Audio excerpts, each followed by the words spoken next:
Bueno, vamos a empezar sin más ya con la vitamina C y hay que decir algo que ya todos sabéis. Nosotros tenemos que tomar vitamina C porque somos incapaces de producirlo. En nuestros ancestros, hace unos 60 millones de años, se produjeron mutaciones en una enzima, que os la indico aquí, y somos incapaces, junto con otros animales, como otros simios y algún otro animal más, de transformar la glucosa en vitamina C, en ácido ascórbico. ¿Vale? Os lo pongo un poquito más detallado, pero no hagáis excesivo interés por aprenderos esto. Simplemente deciros que, fijaros, desde la glucosa tenemos un largo camino hasta producir el ácido ascórbico. Nosotros tenemos inactivada esta enzima, por lo tanto tenemos que tomar el ácido ascórbico, la vitamina C, y luego cuando la vitamina C se oxida, se transforma primero en un radical, se llama radical ascorbilo, y luego se transforma en dehidroascórbico.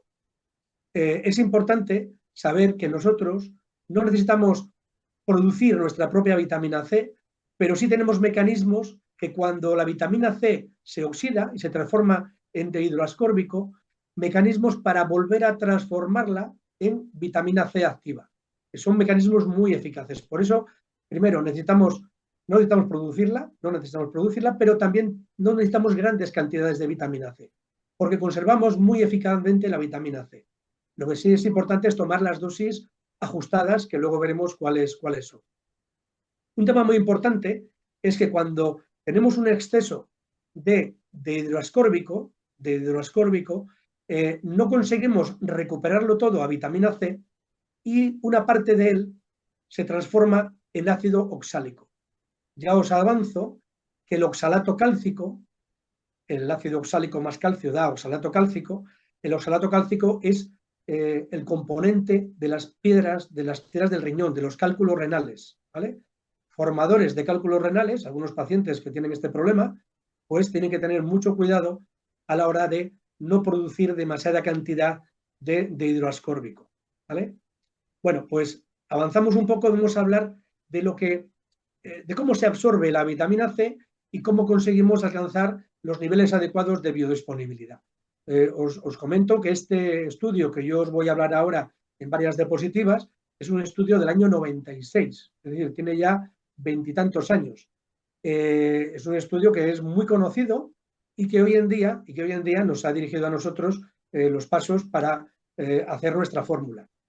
Lo más importante aquí es indicar que en la parte inferior tenemos la dosis que administramos y en la parte de las coordenadas, en la parte vertical, tenemos la concentración de vitamina C en el plasma sanguíneo. Lógicamente, lo que es de esperar es que cuanto más alta es la dosis que tomo cada día, más cantidad de vitamina C tenga.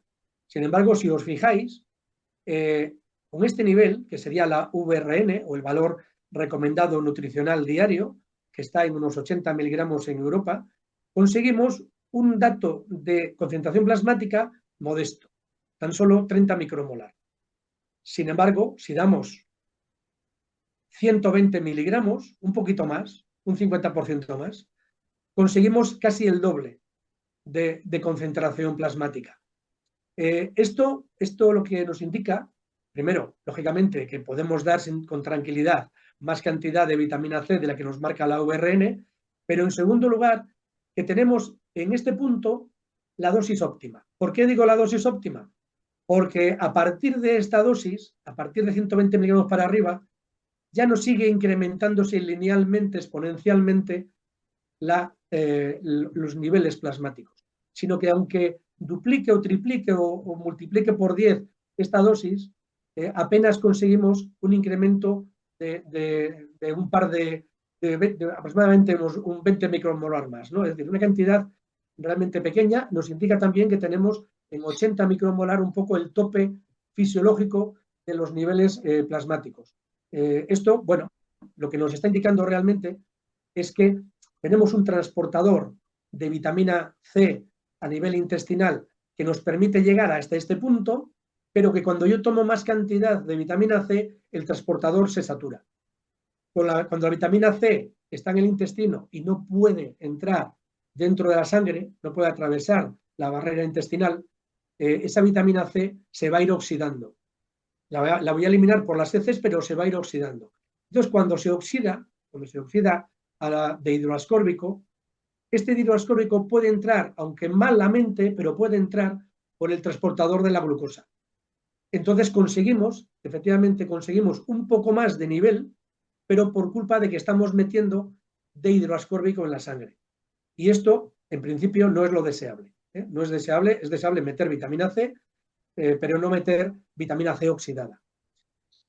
Entonces, aquí, Sí, perdón dime. que te interrumpa, vemos que realmente la teoría de aumentar la vitamina C hasta niveles de 6 gramos diarios, 8 gramos diarios, Sí, pues que en realidad no es así, ¿no? Y que de hecho que si hay algún tipo de liberación plasmática es porque está unida a la glucosa, ¿no? Pero también está el riesgo de generar ácido oxálico, que genera mayor riesgo de gota, por ¿no? En supuesto, este caso, o los por supuesto, riñones. por supuesto. Más adelante veréis un esquema donde se ve esto muy claro, pero ya os avanzo. A ver, la idea de tomar por vía oral tanta cantidad de vitamina C, como pueden ser 6 gramos que tú has mencionado, viene de un gran científico que fue Linus Pauling. Linus Pauling, bueno, es de las pocas personas, creo que son dos, si no recuerdo mal, una Marie Curie y otra él, que han tenido dos veces el premio Nobel. Eh, este hombre, que era un polifacético, porque él se especializó sobre todo en cristalografía. Cristalografía es una rama de la bioquímica muy concreta, eh, pero él, pues, en sus investigaciones, detectó que lo que tomábamos de vitamina C era muy poco y que tomando más cantidad conseguía mucho mejores resultados a nivel antioxidante. Entonces empezó a proponer tomar dosis altas y de hecho él a lo largo de su vida comulgó con su ejemplo tomando dosis muy altas de vitamina C. Él, entre otras cosas, proponía que la vitamina C podía ser muy eficaz para mejorar el sistema inmunitario, prevenir resfriado, por ejemplo, que era una de sus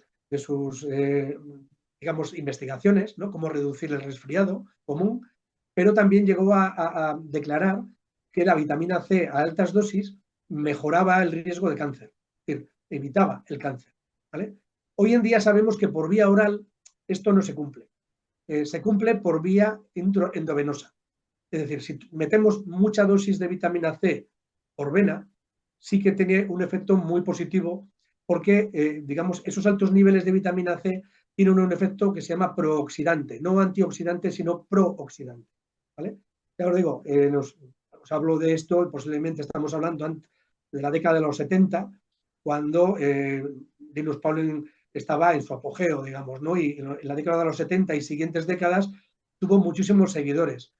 Pero hoy en día los datos que tenemos, ya os digo, con investigaciones, yo os hablo de este estudio que es del año 96, sabemos cómo funciona por vía oral, la absorción es mucho más baja y lo único que conseguimos cuando tomamos esas dosis, por vía oral refiero, eh, desde luego no conseguimos más que perder por heces y luego complicarle la vida a algunos pacientes, a algunas personas que pueden ser formadores de cálculos renales. ¿De acuerdo, Erika? Perfecto. Sí, sí, avanzamos. Eh, eh, hilo con la siguiente diapositiva para deciros que, fijaros en esta curva, cómo se va plafonando, cómo se va doblando y se va plafonando, pero sigue aumentando, yo os decía, porque está funcionando un transportador adicional, ¿vale? Que es el de hidroscorbio, que es el de la glucosa, pero fijaros en estas otras dos curvas que ya son niveles intracelulares en glóbulo blanco. En este caso sería el neutrófilo, ¿vale? Y en este caso el linfocito. Y ya veis cómo los niveles intracelulares, las concentraciones intracelulares de vitamina C dentro de tanto el neutrófilo como el linfocito se saturan mucho más bruscamente. Es decir, yo no consigo que entre más cantidad dentro de la célula, aunque esté dando, pues ya veis, 300, 400 o 1000 miligramos. Daría igual, no consigo. Y es porque estas células no tienen dos transportadores, solo tienen un transportador. ¿Vale? En este caso, no conseguimos ese efecto adicional. Es importante también entender lo que pasaba antes cuando decías, Indica, ¿Qué pasa si me tomo 6 gramos, ¿no? Pues estos dos esquemas que voy a poner. ¿Qué ocurre cuando me tomo tan solo 50 miligramos? Es una dosis muy pequeñita, ¿vale? Pues cuando tomo esta dosis tan pequeñita, la mayor parte de ello se absorbe bien a nivel intestinal, de tal manera que por heces solo pierdo 7 miligramos, ¿vale? Consigo un pico pequeñito en plasma, aproximadamente un 31 micromolares el pico en plasma, y consigo, pues bueno, una entrada dentro de las células y unos niveles intracelulares, tanto en neutrófilos como en linfocitos, bueno, que pueden ser interesantes, ¿no? Pero fijaros, lo más llamativo es que prácticamente no pierdo nada por el riñón. Tan solo 1,8 miligramos se pierden por el riñón. ¿Qué ocurre si en lugar de dar 50 doy 500? ¿Vale? Aumento el 1000%. Pues estos 500 miligramos, ya de entrada, una gran parte se pierde por las heces. Es decir, se aumenta la excreción por heces 2500%. Luego, importante, el pico plasmático es muy elevado, 112 micromolar. Recordad que antes os decía que fisiológicamente el nivel máximo está en torno a 80 micromolar. Fijaros que, claro, estamos hablando de aumento casi del 50%.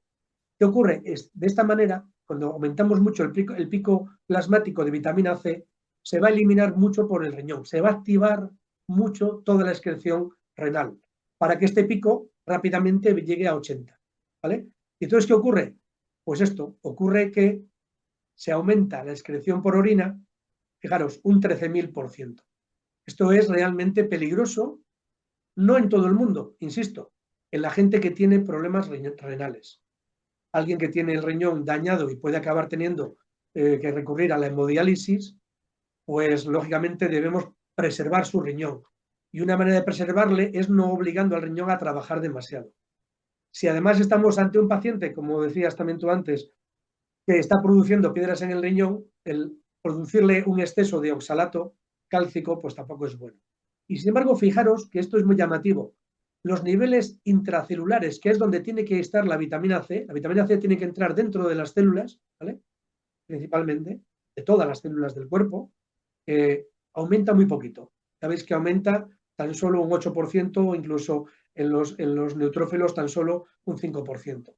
Pero no consigo aparentemente mucho beneficio aumentando mucho la dosis de vitamina C y sin embargo sí puedo tener algún perjuicio. Aquí tengo una gráfica en la que recojo también lo mismo, aumentando la dosis diaria, cómo aumenta la excreción renal de dos componentes. El de arriba sería el oxalato cálcico y este otro en azul es el ácido úrico. Sabemos que la vitamina C a altas dosis elimina mucho ácido úrico por el riñón, por la orina.